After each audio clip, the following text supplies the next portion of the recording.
Bonsoir à tous, merci de nous suivre sur RTI 1. À Boaké, les forces de l'ordre ont mis fin ce matin à des manifestations d'ex-combattants démobilisés.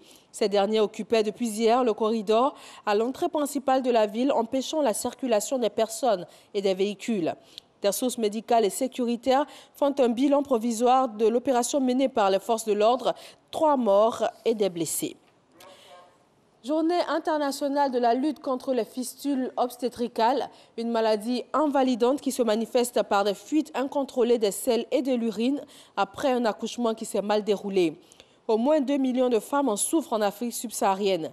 Et contrairement à certaines pensées populaires, c'est un mal qui peut se guérir par une intervention chirurgicale. Le riz en plastique, vous en avez certainement déjà entendu parler. De quoi s'agit-il exactement? Ce riz est-il commercialisé sur le marché ivoirien? Le ministère du Commerce a tenu une conférence de presse à ce sujet. Toutes les réponses dans le journal de 20 h. 8e jeu de la francophonie, l'État ivoirien met les petits plats dans les grands. 549 millions de francs CFA sont décaissés afin de permettre aux athlètes de se préparer dans les meilleures conditions. Issa Yeo. L'État finance la participation des athlètes ivoiriens au 8e jeu de la francophonie.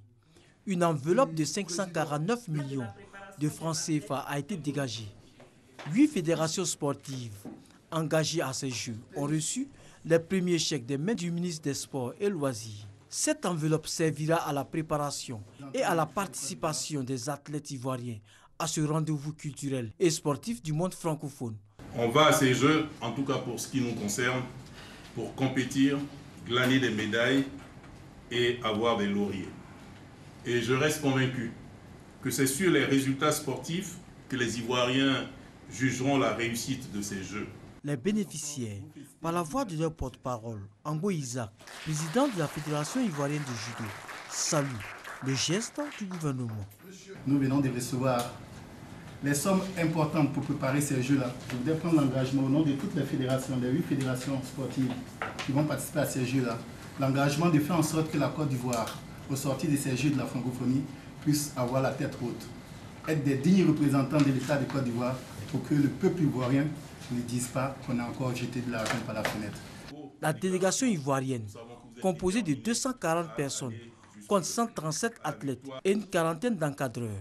La préparation des athlètes va se faire en 2 phases. La première, dite préparation externe, a lieu du 15 mai au 2 juillet. Et la deuxième, interne, se fera du 3 au 18 juillet prochain. 22 morts, 59 blessés, bilan toujours provisoire de l'attentat de Manchester en Angleterre.